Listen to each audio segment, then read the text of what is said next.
Hi ನಮಸ್ಕಾರ ಪ್ರೀತಿಯ ವಿದ್ಯಾರ್ಥಿಗಳೇ, ಚಾಲೆಂಜ್ ಕೋಚಿಂಗ್ ಕ್ಲಾಸಸ್ ಗುಡ್ದು ಈ ಒಂದು ಯೂಟ್ಯೂಬ್ ಕ್ಲಾಸಿಗೆ ತಮ್ಮೆಲ್ಲರಿಗೂ ಪ್ರೀತಿಯ ಮತ್ತು ಆತ್ಮೀಯ ಸ್ವಾಗತ. ಪ್ರೀತಿಯ ವಿದ್ಯಾರ್ಥಿಗಳೇ, ಈ ನಮ್ಮ ಚಾಲೆಂಜ್ ಕೋಚಿಂಗ್ ಕ್ಲಾಸಸ್ ಸಿಂಧನೂರಿನ ಅಧಿಕೃತ ಉಪಶಾಖೆ ಆಗಿರತಕ್ಕಂಥ ಚಾಲೆಂಜ್ ಕೋಚಿಂಗ್ ಕ್ಲಾಸಸ್ ಗುಡ್ದೂರಿನಲ್ಲಿ ನಿಮಗೀಗಾಗಲೇ ತಿಳಿದಿರುವ ಹಾಗೆ ಇದೇ ತಿಂಗಳು ಮಾರ್ಚ್ 30ನೇ ತಾರೀಕಿನಂದು ರವಿವಾರದಂದು ನಮ್ಮ ರಾಜ್ಯ ಮಟ್ಟದ ಜೀನಿಯಸ್ ಅವಾರ್ಡ್ ಅಥವಾ ಚಾಲೆಂಜ್ ಅವಾರ್ಡ್ 2025 ಒಂದು ಸ್ಪರ್ಧಾತ್ಮಕ ಪರೀಕ್ಷೆಯನ್ನು ಏರ್ಪಡಿಸಿದ್ವಿ ಮಕ್ಕಳೇ ಹಾಗೂ ಪಾಲಕರೇ. ಸೊ ನಿಮ್ಮ ಇನ್ನೂ ಯಾವ ಮಕ್ಕಳು ಈ ಒಂದು ಚಾಲೆಂಜ್ ಅವಾರ್ಡಿಗೆ ತಮ್ಮ ಹೆಸರನ್ನು ರಿಜಿಸ್ಟರ್ ಮಾಡಿಕೊಂಡಿಲ್ಲ ಅಂಥ ಮಕ್ಕಳು ಮತ್ತು ಪಾಲಕರು ತಮ್ಮ ಮಕ್ಕಳ ಹೆಸರನ್ನು ಅಥವಾ ಮಕ್ಕಳು ತಮ್ಮ ಹೆಸರನ್ನು 82176507 ನೆಟಿಗೆ ಏನು ಮಾಡಬೇಕು, ಮೆಸೇಜ್ ಮಾಡುವುದರ ಮುಖಾಂತರ ತಮ್ಮ ಹೆಸರನ್ನು ನೋಂದಣಿ ಮಾಡಬೇಕಾಗಿ ಈ ಮೂಲಕ ನಾನು ನಿಮಗೆ ತಿಳಿಸ್ತಾ ಇದ್ದೀವಿ. ಅಷ್ಟೇ ಅಲ್ಲದೆ ಈ ಒಂದು ಸ್ಪರ್ಧಾತ್ಮಕ ಪರೀಕ್ಷೆಯಲ್ಲಿ ಅತಿ ಹೆಚ್ಚು ಅಂಕ ಪಡೆದಂಥ ಮಕ್ಕಳಿಗೆ ನಮ್ಮ ಸಂಸ್ಥೆಯ ವತಿಯಿಂದ ಬಹುಮಾನಗಳನ್ನು ಕೂಡ ನಾವೇನು ಮಾಡಿದ್ದೀವಿ, ಅನೌನ್ಸ್ ಮಾಡಿದ್ದೀವಿ. ಈಗಾಗಲೇ ನಿಮಗೆ ಈ ಒಂದು ಬಹುಮಾನಗಳ ಬಗ್ಗೆ ಎಲ್ಲ ವಿಷಯಗಳು ಕೂಡ ನಾನು ನಿಮ್ಗೆ ಹೇಳಿದ್ದೀವಿ. ಪ್ರಥಮ ಬಹುಮಾನ 5,001 ರೂಪಾಯಿ, ದ್ವಿತೀಯ ಎರಡನೇ ಬಹುಮಾನ 2,500 ರೂಪಾಯಿ, 501 ರೂಪಾಯಿ, ಮೂರನೇ ಬಹುಮಾನ 1,501 ರೂಪಾಯಿ. ಈಗ ಇದೇ ರೀತಿಯಾಗಿ ಏನಪ್ಪ ಅಂದರೆ ಒಟ್ಟು 5 ಬಹುಮಾನಗಳನ್ನು ನಾವು ನಿಮ್ಗೆ ಅನೌನ್ಸ್ಮೆಂಟ್ ಮಾಡಿದ್ದೀವಿ. ಸೊ ಅವತ್ತೇ ಪರೀಕ್ಷೆ ದಿನ ಈ ಒಂದು ರಿಸಲ್ಟನ್ನು ಕೊಟ್ಟು ಅವತ್ತೇ ಈ ಒಂದು ಚಾಲೆಂಜ್ ಅವಾರ್ಡಿನ ವಿನ್ನರ್ನ ನಾವು ಘೋಷಣೆ ಮಾಡಿ ಅವರಿಗೆ ನಮ್ಮ ಸಂಸ್ಥೆಯಲ್ಲಿ ಉಚಿತ ಒಂದು ಅಡ್ಮಿಷನ್ ಸಹ ನಾವು ನೀಡ್ತಾ ಇದ್ದೀವಿ.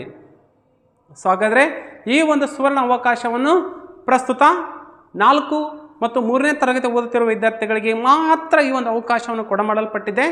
ಸೊ ಹಾಗಾಗಿ ಪ್ರೀತಿಯ ವಿದ್ಯಾರ್ಥಿಗಳೇ, ಈ ಒಂದು ಅವಕಾಶವನ್ನು ಉಪಯೋಗ ಮಾಡಿಕೊಳ್ಳಿ.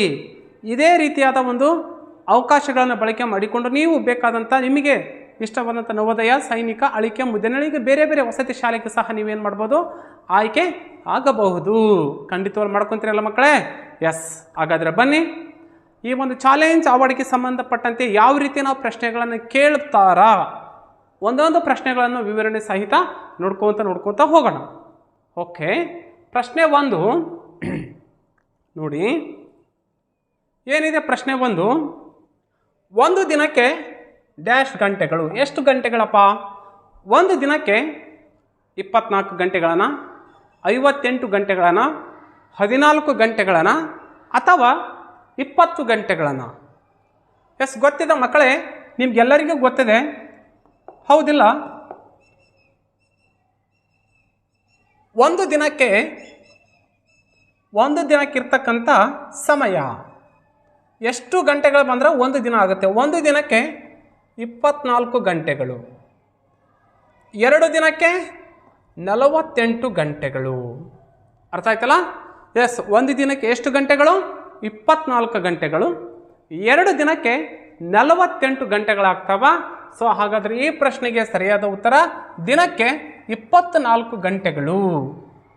ಮಧ್ಯರಾತ್ರಿ 12 ಗಂಟೆಯಿಂದ ಮತ್ತೆ ಮಧ್ಯರಾತ್ರಿ 12 ಗಂಟೆವರೆಗೆ ಇರ್ತಕ್ಕಂಥ ಒಟ್ಟು ಸಮಯ 24 ಗಂಟೆಗಳು. ಅರ್ಥ ಆಯ್ತಾ? ಎಸ್, ಆಯ್ಕೆ 1 ರೈಟ್ ಆನ್ಸರ್. ಎಸ್, ಹಾಗಾದರೆ ಬನ್ನಿ ಮುಂದಿನ ಪ್ರಶ್ನೆ. ಸೊ ಇಂಥ ಸಿಂಪಲ್ ಪ್ರಶ್ನೆಗಳನ್ನು, ಈಸಿ ಪ್ರಶ್ನೆಗಳನ್ನು ಅಲ್ಲಿ ಕೇಳಿರ್ತಾರೆ. ಏನಿದೆ ನೋಡಿ, 2077ರ 1000 ಸ್ಥಾನದ ಅಂದಾಜು ಬೆಲೆ ಎಷ್ಟು? ಅಂದಾಜು ಸಂಖ್ಯೆ 2077ರನ್ನ 1000ದ ಸ್ಥಾನಕ್ಕೆ ಅಂದಾಜು ಮಾಡಿ ಅಂತ ಕೇಳಿದ್ದಾರೆ. ಅಂದಾಜು ಯಾವುದು? 1000 ಸ್ಥಾನಕ್ಕೆ ಬರ್ಕೊಳ್ಳೋಣ. 2077 1000 ಸ್ಥಾನ ಯಾವುದು? ಎಸ್, 1000 ಸ್ಥಾನ ಯಾವುದು? ಇದು. ನಾನು ನಿಮ್ಗೆ ಈಗಾಗಲೇ ಹೇಳಿದ್ದೆ, ಯಾವ ಸ್ಥಾನಕ್ಕೆ ಅಂದಾಜು ಮಾಡ್ಕೋಬೇಕು ಅದಕ್ಕೆ ನಾವು ಏನು ಮಾಡೋಣ, ಮಾರ್ಕ್ ಮಾಡ್ಕೊಳ್ಳೋಣ. ಆ ಸ್ಥಾನದ ಹಿಂದಿನಲ್ಲಿರ್ತಕ್ಕಂಥ ಅಂಕಿ 5 ಮತ್ತು 5ಕ್ಕಿಂತ ದೊಡ್ಡದಿದ್ದರೆ ಯಾವ ಸ್ಥಾನಕ್ಕೆ ಅಂದಾಜು ಮಾಡಬೇಕು ಅದಕ್ಕೆ +1 ಮಾಡಬೇಕು. ಓಕೆ, ಅದೇ ರೀತಿಯಾಗಿ 5ಕ್ಕಿಂತ ಚಿಕ್ಕದಿತ್ತಪ್ಪ ಅಂದರೆ ಯಾವ ಸ್ಥಾನಕ್ಕೆ ಅಂದಾಜು ಮಾಡ್ತೀವೋ ಅದನ್ನು ಯಾವುದೇ ರೀತಿ +1 ಮಾಡೋಂಗಿಲ್ಲ. ಅದು ಹೇಗಿತ್ತ ಹಾಗೆ ಬರೆದು ಮುಂದಿನ ಸ್ಥಾನಗಳಲ್ಲಿ 0 ಹಚ್ಚಿಬಿಡಬೇಕು. ಹಾಗಾದರೆ 1000 ಸ್ಥಾನದಲ್ಲಿ 2 ಇದೆ, 2ಕ್ಕೆ 2 ಹಚ್ಚಿಬಿಡ್ತೀನಿ. ಯಾಕಂದರೆ ಹಿಂದಿನ ಸ್ಥಾನದಲ್ಲಿ 0 ಇರುವುದರಿಂದ ಇದಕ್ಕೆ +1 ಮಾಡೋ ಅವಶ್ಯಕತೆ ಇಲ್ಲ. ಹಾಗಾದರೆ 2ರ ಹಿಂದುಗಡೆ ಎಷ್ಟು ಸ್ಥಾನಗಳಿದಾವೆ? 1 2 3 ಸ್ಥಾನಗಳಿರುವುದರಿಂದ 3 0ಗಳನ್ನು ಹಚ್ಚಿಬಿಡೋಣ. ಎಸ್, ಹಾಗಾದರೆ 2077ರ 1000 ಸ್ಥಾನಕ್ಕೆ ಅಂದಾಜು 2000 ಆಯ್ಕೆ 3 ರೈಟ್ ಆನ್ಸರ್. ಯಾಕೆಂದರೆ ಅದರ ಹಿಂದಿನ ಸ್ಥಾನದಲ್ಲಿ 0 ಇದೆ, ಇದು 5ಕ್ಕಿಂತ ಚಿಕ್ಕದು, ಹೌದಿಲ್ಲ? ಹಾಗಾಗಿ ನಾವು 1000 ಸ್ಥಾನಕ್ಕೆ +1 ಮಾಡಿಲ್ಲ. Okay, clear? ಸರಿಯಾದ ಉತ್ತರ ಆಯ್ಕೆ 3 ರೈಟ್ ಆನ್ಸರ್. ಈ ರೀತಿಯಾಗಿ ಏನು ಮಾಡ್ಬೋದು, ಅಂದಾಜು ಬೆಲೆಗಳ ಮೇಲೆ ಸಹ ನಾವೇನು ಮಾಡ್ತೀವಿ, ಪ್ರಶ್ನೆಗಳಿಂದ ಈ ಒಂದು ಪರೀಕ್ಷೆಯಲ್ಲಿ ಕೇಳಿರ್ತೀವಿ. ಏನಿದೆ ನೋಡಿ, ಒಂದು ಕಾರ್ಖಾನೆಯು ಒಂದು ವರ್ಷಕ್ಕೆ 47,561 ಸೈಕಲನ್ನು ತಯಾರು ಮಾಡುತ್ತದೆ. ಒಂದು ಕಾರ್ಖಾನೆ ಏನು ಮಾಡುತ್ತಪ್ಪ, ಒಂದು ವರ್ಷಕ್ಕೆ 47,561 ಸೈಕಲನ್ನು ಉತ್ಪಾದನೆ ಮಾಡುತ್ತೆ. ಯಾವುದು? ಒಂದು ವರ್ಷಕ್ಕೆ ಒಂದು ಕಾರ್ಖಾನೆ ಒಂದು ವರ್ಷಕ್ಕೆ ಉತ್ಪಾದನೆ ಮಾಡುವ ಸೈಕಲ್ಗಳ ಸಂಖ್ಯೆ ಎಷ್ಟು? 47,561. ಹಾಗಾದರೆ ಅದೇನು ಮಾಡ್ತಾ, ಅದೇ ವರ್ಷ ಮಾರಾಟ ಮಾಡಿದ ಸೈಕಲ್ಗಳು, ಮಾರಿದ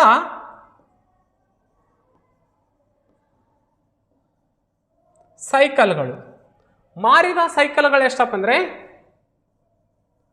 35,975 ಮಾರಿದ ಸೈಕಲ್ಗಳು.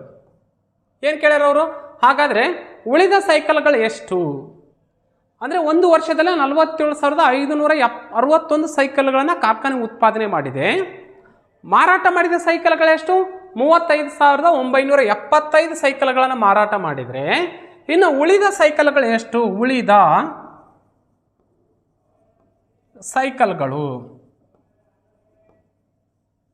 ಉಳಿದ ಸೈಕಲ್ಗಳು ಎಸ್ ಮೈನಸ್ ಮಾಡಿಬಿಡೋಣ. ಓಕೆ, 11ರಲ್ಲಿ 5 ಹೋದರೆ ಎಷ್ಟು ಉಳಿತು? ಓಕೆ, 11ರಲ್ಲಿ 5 ತೆಗೆದ್ರೆ 6 ಉಳಿತು. ಕ್ಲಿಯರ್? ಓಕೆ, 6ರಲ್ಲಿ 7 ಹೋಗಲ್ಲ, ಒಂದು ಕ್ಯಾರಿ ತೊಗೊಂಡ್ಬಿಟ್ಟಿರ್ತೀವಿ ಆಲ್ರೆಡಿ, 5 ಉಳಿತು. 15ರಲ್ಲಿ 7 ಹೋದರೆ 7 ಹೋದರೆ ಎಷ್ಟು ಉಳಿತು? ಓಕೆ, 15ರಲ್ಲಿ 7 ಹೋದರೆ ಎಷ್ಟು ಉಳಿತು? 3, ಅದೊಂದು 5, 5, 6, 7, 8 ಉಳಿತು. ಓಕೆ, 8 ಉಳಿತಿಲ್ಲ? 7, 8, 9, 10, 3, 5, 5, 6, 7, 8 ಉಳಿತು. Okay, right. ಇಲ್ಲಿ ಎಷ್ಟು ಉಳಿತು? 4 ಉಳಿತು.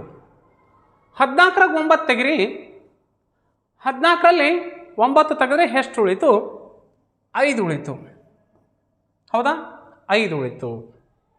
ಕರೆಕ್ಟಾ? ಎಸ್, 5 ಉಳಿತು. ನೆಕ್ಸ್ಟ್ ಬರೀ ಇಲ್ಲಿ 6 ಉಳಿತು. 6ರಲ್ಲಿ 5 ಹೋದರೆ 1 ಉಳಿತು. ಕರೆಕ್ಟಾ? ಎಸ್, 1 ಉಳಿತು. ನೆಕ್ಸ್ಟ್ ಬರೀ 4ರಲ್ಲಿ 3 ಹೋದರೆ ಎಸ್, 4ರಲ್ಲಿ 3 ಹೋದರೆ 1 ಉಳಿತು. ಹಾಗಾದ್ರೆ ಎಷ್ಟು? 11,586. ಕರೆಕ್ಟಾ? ಎಸ್, 11,586. ಆಯ್ಕೆ 1 ರೈಟ್ ಆನ್ಸರ್. ಇದು ವ್ಯವಕಲನಕ್ಕೆ ಸಂಬಂಧಪಟ್ಟಂಥ ಪ್ರಶ್ನೆ. ಒಂದು ವರ್ಷದಲ್ಲಿ ಒಂದು ಕಾರ್ಖಾನೆಯು 47,561 ಸೈಕಲ್ಗಳನ್ನು ಉತ್ಪಾದನೆ ಮಾಡಿದರೆ ಅದರಲ್ಲಿ 35,975 ಸೈಕಲನ್ನು ಮಾರಾಟ ಮಾಡಿದೆ. ಹಾಗಾದರೆ ಆ ಕಾರ್ಖಾನೆಯಲ್ಲಿ ಉಳಿದ ಸೈಕಲ್ಗಳ ಸಂಖ್ಯೆ 11,586. ಆಯ್ಕೆ 1 ರೈಟ್ ಆನ್ಸರ್. ಕರೆಕ್ಟ್? ಕ್ಲಿಯರಾ? ಅರ್ಥ ಆಯ್ತಲ್ಲ? ಎಸ್, ಈ ರೀತಿಯಾಗಿ ಏನಪ್ಪ ಅಂದರೆ ಸಂಕಲನ ಮತ್ತು ವ್ಯವಕಲನದ ಮೇಲೆ ಏನಪ್ಪ ಅಂದರೆ ಪ್ರಶ್ನೆಗಳನ್ನು ಕೇಳಿರ್ತಾರ. ಓಕೆ, ಎಸ್, ಮುಂದಿನ ಪ್ರಶ್ನೆ ಸಂಖ್ಯೆ 4. 319.75 ರೂಪಾಯಿಯನ್ನು 400ರಿಂದ ಕಳೆಯಿರಿ. ಕಳೆಯ ಲೆಕ್ಕ ನೋಡ್ರಿ, ಕಳಿಬೇಕು ಅಂತ.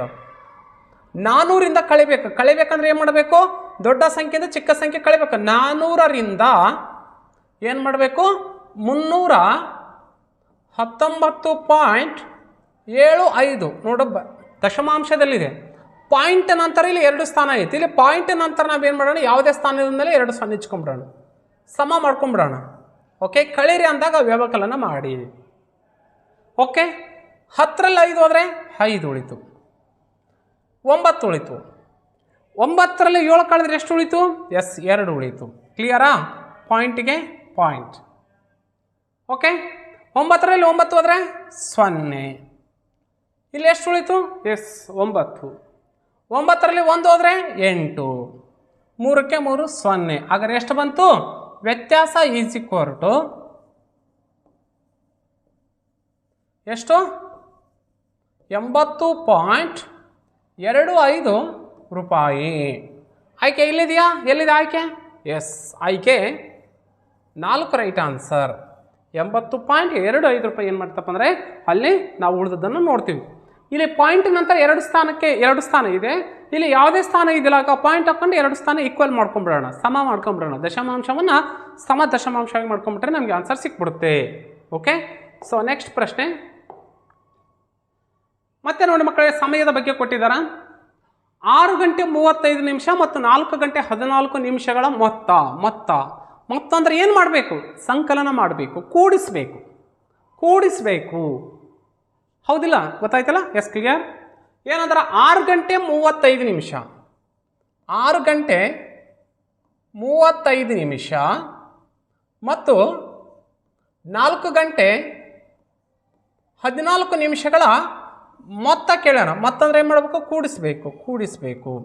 ನಿಮಿಷಕ್ಕೆ ನಿಮಿಷ, 5 4 9, 3 1 4, ಪಾಯಿಂಟಿಗೆ ಪಾಯಿಂಟು, 6 4 10. ಎಷ್ಟು ಮೊತ್ತ ಹಾಗಾದರೆ? 10 ಗಂಟೆ 49 ನಿಮಿಷ. ಎಲ್ಲಿದೆ? 10 ಗಂಟೆ 49 ನಿಮಿಷ. ಆಯ್ಕೆ 4 ರೈಟ್ ಆನ್ಸರ್. ಓಕೆ, ಸೊ ಈ ರೀತಿಯಾಗಿ ಏನಪ್ಪ ಅಂದರೆ ಸಂಕಲನ ಕ್ರಿಯೆಯಲ್ಲಿ ನಾವು ತೊಡಗಿಸಿಕೊಂಡ್ರೆ ನಾವು ಈ ಸುಲಭವಾಗಿ ಏನು ಮಾಡ್ಬೋದು? ಆನ್ಸರ್ನ ಕಂಡುಹಿಡಿಬೋದು. ಓಕೆ, ಎಸ್, ಮುಂದಿನ ಪ್ರಶ್ನೆ. ಎಸ್, ಏನಿದೆ ನಿಮ್ಗೆ ಈಗಾಗಲೇ ಗೊತ್ತು ಮಕ್ಕಳೇ, ನಮ್ಮ ಚಾಲೆಂಜ್ ಅವಾರ್ಡ್ 2025 ಒಂದು ಗುಡ್ದೂರಿನಲ್ಲಿ ನಡೀತಾ ಇದೆಯಲ್ಲ, ಈ ಸ್ಪರ್ಧಾತ್ಮಕ ಪರೀಕ್ಷೆಯಲ್ಲಿ ಒಂದು ಪ್ರಶ್ನೆ ಪತ್ರಿಕೆಯಲ್ಲಿ ಬರ್ತಕ್ಕಂಥ ಯಾವ ರೀತಿ ಪ್ರಶ್ನೆ ಪತ್ರಿಕೆ ತಯಾರಾಗುತ್ತಪ್ಪ ಅಂದರೆ ಗಮನಿಸಬೇಕಾದ ವಿವರಗಳು. ಈ ಒಂದು ಪ್ರಶ್ನೆ ಪತ್ರಿಕೆ ಬಹು ಆಯ್ಕೆಯ ಪ್ರಶ್ನೆಗಳನ್ನು ಒಳಗೊಂಡಿರುತ್ತೆ. ಓಕೆ, ಅದೇ ಥರ ಪೇಪರ್ ಮತ್ತು ಪೆನ್ ಆಧಾರಿತ ಪರೀಕ್ಷೆಯಾಗಿದೆ. ಇದು ಡಿಜಿಟಲ್ಕರಣ ಅಲ್ಲ, ಕಂಪ್ಯೂಟರ್ ಆಧಾರಿತ ಪ್ರಶ್ನೆ ಪತ್ರಿಕೆ ಅಲ್ಲ. ಇದಕ್ಕೆ ಪೇಪರ್ ಮತ್ತು ಪೆನ್ನನ್ನು ತಗೊಂಡು ಪರೀಕ್ಷೆನ ಬರಿಬೇಕು.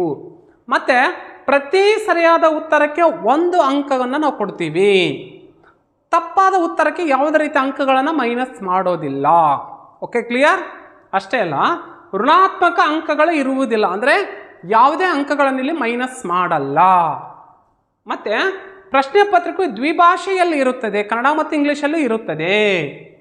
ಸೊ ಹಾಗಾದ್ರೆ ಒಟ್ಟು ಸಮಯ ಎಷ್ಟಪ್ಪ ಅಂದರೆ ಈ ಪ್ರಶ್ನೆ ಪತ್ರಿಕೆ ಬಿಡಿಸ್ಬೇಕಂದ್ರೆ 1 ಗಂಟೆಯ ಸಮಯ ಅವಶ್ಯಕ. ಓಕೆ, ಅರ್ಥ ಆಯ್ತಾ? ಎಸ್, ಈ ರೀತಿಯಾಗಿ ಅಂದರೆ ಪ್ರಶ್ನೆ ಪತ್ರಿಕೆಯಲ್ಲಿ ಬಿಡಿಸುವಾಗ ಇದು ಗಮನಿಸಬೇಕಾದ ಅಂಶಗಳು. ಸೊ ನಿಮಗೆ ಗೊತ್ತಿದೆ ಈ ನಮ್ಮ ಪರೀಕ್ಷೆ ಯಾವಾಗ ನಡೀತಿದಪ್ಪ ಅಂದರೆ ಚಾಲೆಂಜ್ ಜೀನಿಯಸ್ ಅವಾರ್ಡ್ 2025 ಪರೀಕ್ಷೆ ಇದೇ ತಿಂಗಳು 30/3/2025 ರಂದು ನಡೀತಾ ಇದೆ. ಇದೇ ತಿಂಗಳು ಮಾರ್ಚ್ 30ರಂದು 3ನೇ ತಾರೀಕು ಅಂದರೆ ಮಾರ್ಚ್ ತಿಂಗಳು 3ನೇ ತಾರೀಕು ಆಗುತ್ತೆ. ಸೊ 30ರಂದು ಭಾನುವಾರದಿಂದ ಈ ಪರೀಕ್ಷೆ ನಡೀತಾ ಇದೆ. ನೀವು ಕೂಡ ಈ ಒಂದು ಪರೀಕ್ಷೆ ಬರೀಬೇಕಾದರೆ ಇಲ್ಲಿ ಕಾಣ್ತಕ್ಕಂಥ ನಂಬರ್ 82176507 ಏನು ಮಾಡಬೇಕು? ನೀವು ನಿಮ್ಮ ಹೆಸರು, ತಂದೆಯ ಹೆಸರು ಮತ್ತು ವಿಳಾಸವನ್ನು ಈ ನಂಬರಿಗೆ ಕಳಿಸಿದರೆ ನಾವು ಕೂಡ ಏನು ಮಾಡ್ತೀವಿ, ನಿಮ್ಮ ಹೆಸರನ್ನು ನೋಂದಣಿ ಮಾಡಿಕೊಂಡು ರಿಜಿಸ್ಟರ್ ಮಾಡಿಕೊಂಡು ನಾವು ನಿಮ್ಮ ಮಕ್ಕಳಿಗೆ ಪರೀಕ್ಷೆ ಕೊಡೋಕ್ಕೆ ಅವಕಾಶ ಮಾಡಿಕೊಡ್ತೀವಿ. ಓಕೆ, ಎಸ್, ಹಾಗಾದರೆ ಬನ್ನಿ ಮುಂದಿನ ಪ್ರಶ್ನೆ ನೋಡಿ. ಏನು ಕೇಳಿದ್ರೆ ಭಾಗಾಕಾರದ ಮೇಲೆ ಕೇಳಿದಂಥ ಪ್ರಶ್ನೆ ಏನಂದ್ರೆ ಭಾಜಕ 6 ಇದೆ, ಭಾಜ್ಯ 2658 ಇದೆ. ಓಕೆ, ಭಾಗಾಕಾರದ ಮೇಲೆ ಇದೆ ಪ್ರಶ್ನೆ. ಸೊ ಈ ರೀತಿ ಕೊಟ್ಟ ನಾವೇನು ಮಾಡಬೇಕು, ಹೀಗೆ ಬರ್ಕೊಂಡ್ಬಿಡೋಣ. ನಿಮ್ಗೆ ಡೌಟ್ ಇದ್ದರೆ 2658 ಕ್ಲಿಯರಾ? ಎಸ್, ಬರ್ಕೋಣ. 6ಲೆ 2 ಭಾಗಿಸೋಕ್ಕಾಗಲ್ಲ, 2 ಚಿಕ್ಕದಾಗತ್ತಾ, 6 ದೊಡ್ಡದಾಗುತ್ತೆ. ಹಾಗಾದರೆ 26 ತೊಗೊಂಡ್ಬಿಡೋಣ.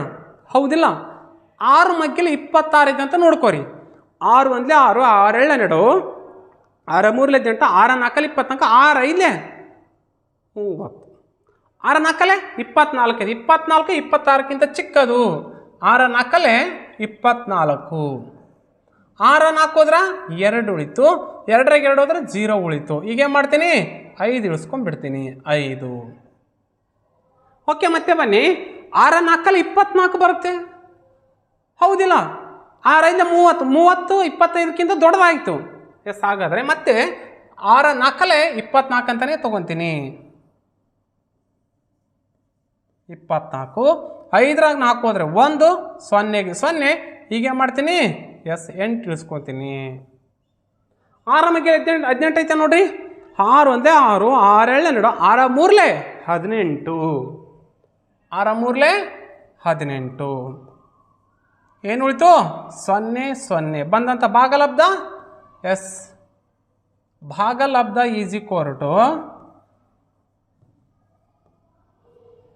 443. ಎಲ್ಲಿದೆ ಆಯ್ಕೆ? ಆಯ್ಕೆ ನೋಡ್ರಿ ಎಷ್ಟೇದಿದೆ? ಎಸ್, ಆಯ್ಕೆ 1 ರೈಟ್ ಆನ್ಸರ್. ಭಾಗಲಬ್ಧ ಎಷ್ಟು ಬಂತು? 443, ಶೇಷ 0 ಬಂತು. ಓಕೆ, ಇದಕ್ಕೆ ನಾವೇನಂತೀವಿ? ಎಸ್, ಇದು ಶೇಷ, ಇದು ಭಾಜ್ಯ. ಎಸ್, ಇದು ಭಾಜಕ. ಓಕೆ, ಇದು ಭಾಗಲಬ್ಧ. ಕ್ಲಿಯರ್? ಶೇಷ, ಭಾಗಲಬ್ಧ, ಭಾಜ್ಯ ಮತ್ತು ಭಾಜಕ. ಈ ರೀತಿಗೆ ಏನಪ್ಪ ಅಂದರೆ ಭಾಗಾಕಾರ ಕ್ರಿಯೆ ಮಾಡಬೇಕಂದ್ರೆ ಈ ಅಂಶಗಳನ್ನು ತುಂಬ ನೆನಪಿಟ್ಕೊಳ್ಳೇಬೇಕು. Okay, S. ಮುಂದಿನ ಪ್ರಶ್ನೆ. ಎಸ್, ಪ್ರಶ್ನೆ ಸಂಖ್ಯೆ 7. ಉದ್ದ 9 ಸೆಂಟಿಮೀಟರ್ ಹಾಗೂ ಸುತ್ತಳತೆ 28 ಸೆಂಟಿಮೀಟರ್ ಆದರೆ ಆಯತದ ಅಗಲ ಕೇಳಿರ. ಆಯತದ ಅಗಲ ಕೇಳಿದಾಗ ಆಯತದ ಸುತ್ತಳತೆ ಸೂತ್ರ ಗೊತ್ತಿದೆ ನಿಮಗೆ. ಆಯತದ ಸುತ್ತಳತೆ ಈಸ್ ಈಕ್ವಲ್ ಟು, ಆಯತದ ಸುತ್ತಳತೆ ಈಸ್ ಈಕ್ವಲ್ ಟು, ಇದು ಕಂಡುಹಿಡಿಯುವ ಸೂತ್ರ 2 ಅಲ್ಪವರ್ಣ ಉದ್ದ ಪ್ಲಸ್ ಅಗಲ. ಓಕೆ, ಹೀಗೆ ಬನ್ನಿ. ಆಯತದ ಸುತ್ತಳತೆ ಎಷ್ಟು ಕೊಟ್ಟನಿಲ್ಲಿ? 28 ಸೆಂಟಿಮೀಟರ್. ಹೌದಿಲ್ಲ? ಎಸ್, ಆಯತದ ಸುತ್ತಳತೆ 28 ಸೆಂಟಿಮೀಟರ್ ಈಸ್ ಈಕ್ವಲ್ ಟು, ಹೌದಾ, ಈಸ್ ಈಕ್ವಲ್ ಟು 2 ಅಲ್ಪಾವರಣ ಉದ್ದ ಎಷ್ಟಿದೆ? ಎಸ್, ಆಯತದ ಉದ್ದ 9 ಪ್ಲಸ್ ಅಗಲ ಕೊಟ್ಟಿಲ್ಲ, ಅಗಲ ಇಟ್ಕೊಂಡ್ಬಿಡೋಣ. ಓಕೆ, ಹೀಗೆ ಬನ್ನಿ. 28ಕ್ಕೆ 28 ಸೆಂಟಿಮೀಟರ್, 2 9 18 ಪ್ಲಸ್ ಅಗಲ. ಹೀಗೆ ಬನ್ನಿ, ಅಗಲ ಕಂಡು ಹಿಡ್ಕೋಬೇಕಿಲ್ಲ, ಅಗಲ ಈ ಕಡೆ ತಗೋರಿ. ಅಗಲ ಈಸ್ ಈಕ್ವಲ್ ಟು 28ರಲ್ಲಿ ಮೈನಸ್ 18 ಮಾಡಿಬಿಡಿ. ಎಷ್ಟು ಉಳಿತು? 18ರಲ್ಲಿ 28 ತೆಗೆದ್ರೆ ಎಷ್ಟು ಉಳಿತು? 10 ಸೆಂಟಿಮೀಟರ್. ಆಯ್ಕೆ ಎಷ್ಟಿದೆ? ಎಸ್, ಆಯ್ಕೆ ನಂಬರ್ 3 ರೈಟ್ ಆನ್ಸರ್. ಹೌದಿಲ್ಲ? 18ರಲ್ಲಿ 28 ತೆಗೆದ್ರೆ ಎಷ್ಟು ಉಳಿತು? 10 ಉಳಿತು. ಓಕೆ, ಈ ರೀತಿಯಾಗಿ ಏನಪ್ಪ ಅಂದರೆ ಆಯತದ ಸುತ್ತಳತೆ ಕೊಟ್ಟು ಮತ್ತು ಉದ್ದ ಕೊಟ್ಟಾಗ ಅಗಲ ಕಂಡುಹಿಡ್ತಕ್ಕಂಥ ಸೂತ್ರ ಇಲ್ಲಿದೆ ನೋಡ್ರಿ. ಈ ಸೂತ್ರ ತುಂಬ ಇಂಪಾರ್ಟೆಂಟು. ಈ ಸೂತ್ರ ತುಂಬ ಇಂಪಾರ್ಟೆಂಟು. Okay, right. ಮುಂದಿನ ಪ್ರಶ್ನೆ. ಕೋನದ ಅಳತೆಯನ್ನು ಯಾವುದರ ಮಾನದಲ್ಲಿ ಅಳ್ತೀವಿ? ಕೋನವನ್ನು ಕೋನ ಮಾಪಕದಿಂದ ಅಳ್ತೀವಿ. ಆ ಕೋನ ಮಾಪಕದ ಅಳತೆ ಮಾನ ಯಾವುದು? ಹೌದಿಲ್ಲ? ಕೋನ ಮಾಪಕದ ಅಳತೆ ಮಾನ. ಓಕೆ, ಕೋನವನ್ನು ಕೋನ ಮಾಪಕದ ಮೂಲಕ ಅಳ್ತೀವಿ. ಬಟ್ ಕೋನವಾದ ಅಳತೆಯನ್ನು ಅದಕ್ಕೊಂದು ಮಾನ ಇದೆ. ಯಾವ ಮಾನ? ಎಸ್, ಕೋನದ ಮಾನ. ಎಸ್, ಇಲ್ಲಿ ಒಂದು ಏನಿದೆ? ಕೋನ ಇದೆ. ಇಲ್ಲಿ ಒಂದು ಕೋನ ಏರ್ಪಟ್ಟಿದೆ. ಇದನ್ನು ನಾವೇನಂತೀವಿ? ಕೋನ ಮಾಪಕದಿಂದ ಅಳ್ತೀವಿ. ಇದನ್ನು ಯಾವುದ್ರಲ್ಲಿ ಅಳ್ತೀವಿ? ಎಸ್, ಈಗ ನೋಡಿ ಉದಾಹರಣೆ 90 ಡಿಗ್ರಿ. ಯಾವುದರಿಂದ ಅಳ್ತಿದ್ರೆ ಅಳತೆ ಮಾನ? ಡಿಗ್ರಿ. ಇದನ್ನ ಅಳೆಯೋದು ಕೋನ ಮಾಪಕದಿಂದ. ಆ ಕೋನ ಮಾಪನದ ಅಳತೆ ನಾವು ಡಿಗ್ರಿಯಿಂದ ಅಳ್ತೀವಿ. ಎಲ್ಲಿದೆ? ಆಯ್ಕೆ 2 ರೈಟ್ ಆನ್ಸರ್. ಇದು ಅಳತೆ ಡಿಗ್ರಿ. ಈ ಮೂಲೆಗೆ ಏನಂತೀವಿ? ನಾವು ಶೃಂಗ ಅಂತ ಕರಿತೀವಿ. ಶೃಂಗ ಅಂತ ಕರಿತೀವಿ. ಲಘು ಕೋನ ಯಾವಾಗಲೂ 18 ಡಿಗ್ರಿ ಅಂದರೆ 90 ಡಿಗ್ರಿಗಿಂತ ಕಡಿಮೆ ಇರುತ್ತಾ? ಲಘು ಕೋನ ಬರೋದಿಲ್ಲ, ಶೃಂಗ ಬರೋದಿಲ್ಲ. ಕೋನವನ್ನು ಅಳೆಯುವ ಮಾಪಕ ಕೋನ ಮಾಪಕ. ಕೋನದ ಅಳತೆಯನ್ನು ಡಿಗ್ರಿಯಿಂದ ಅಳಿತೀವಿ. ಡಿಗ್ರಿಯಿಂದ ಏನು ನೋಡ್ರಿ? 18 degree, 20 degree, 90 degree, 120 degree, 180 degree. ಹೌದಿಲ್ಲ? 188 ಡಿಗ್ರಿ ಅಥವಾ 316 ಡಿಗ್ರಿ ಅಥವಾ 360 ಡಿಗ್ರಿ ಬಂತಪ್ಪ ಅಂದರೆ ಅದು ಕೋನದ ಅಳತೆ ಮಾನ. ಓಕೆ, ನೆಕ್ಸ್ಟ್ ಕ್ವಶನ್ ಬನ್ನಿ. 8893ರಲ್ಲಿ 4357 ಕಳೆದು ಬಿಡ್ರಿ. ನೋಡ್ರಿ, ಇದು ಅಡ್ಡ ಸಾಲಲ್ಲಿ ಕೊಟ್ಟಾರಲ್ಲ, ಕಂಬ ಸಾಲಲ್ಲಿ ಬರ್ಕೊಂಡ್ಬಿಡ್ರಿ. 8893 93ರಲ್ಲಿ ಮೈನಸ್ 4357 ಕಳೆದು ಬಿಡ್ರಿ. ಓಕೆ, ಕಳಿಬೇಕು. ಅಡ್ಡ ಸಾಲಲ್ಲಿ ಕೊಟ್ಟಿದ್ದು ಕಂಬ ಸಾಲಲ್ಲಿ ಬರ್ಕೊಂಡ್ಬಿಡ್ಬೇಕು.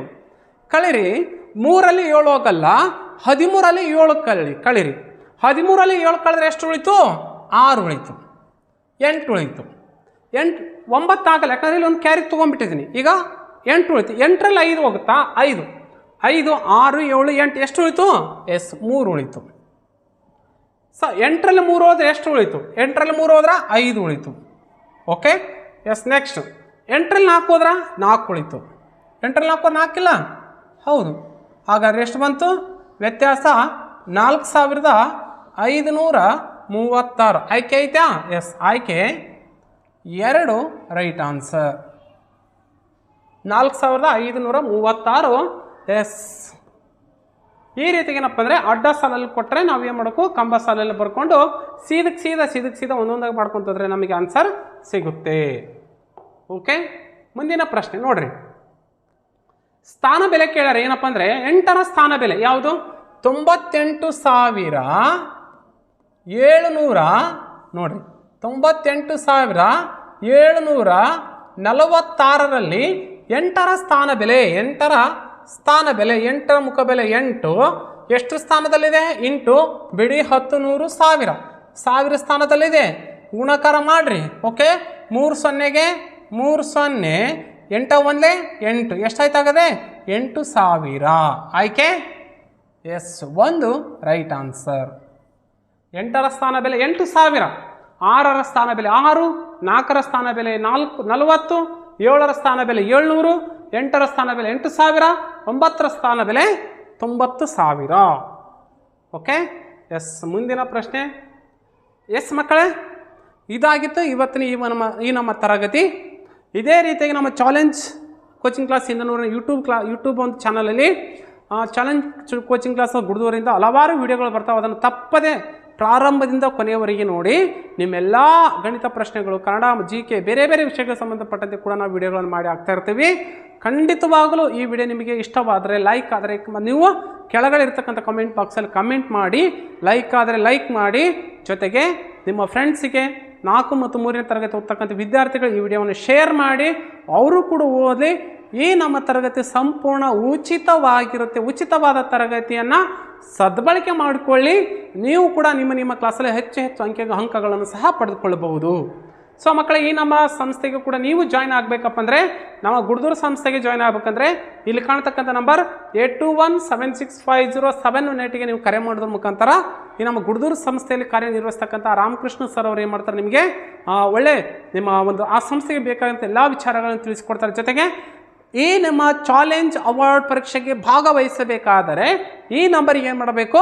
ನೀವು ವಿಳಾಸವನ್ನು ಮತ್ತು ಅಡ್ರೆಸ್ಸನ್ನು ಕಳಿಸೋದ್ರ ಮುಖಾಂತರ ಈ ಒಂದು ಚಾಲೆಂಜ್ ಅವಾರ್ಡ್ ಪರೀಕ್ಷೆಯಲ್ಲಿ ಭಾಗವಹಿಸಿ ನೀವು ಕೂಡ ಬಹುಮಾನವನ್ನು ಗೆಲ್ಲಬಹುದು ಅಂತ ಹೇಳ್ತಾ, ಮತ್ತೆ ಮುಂದಿನ ತರಗತಿಯಲ್ಲಿ ಬೇರೆ ಕ್ಲಾಸ್ ಜೊತೆ ಭೇಟಿ ಆಗ್ತೀನಿ.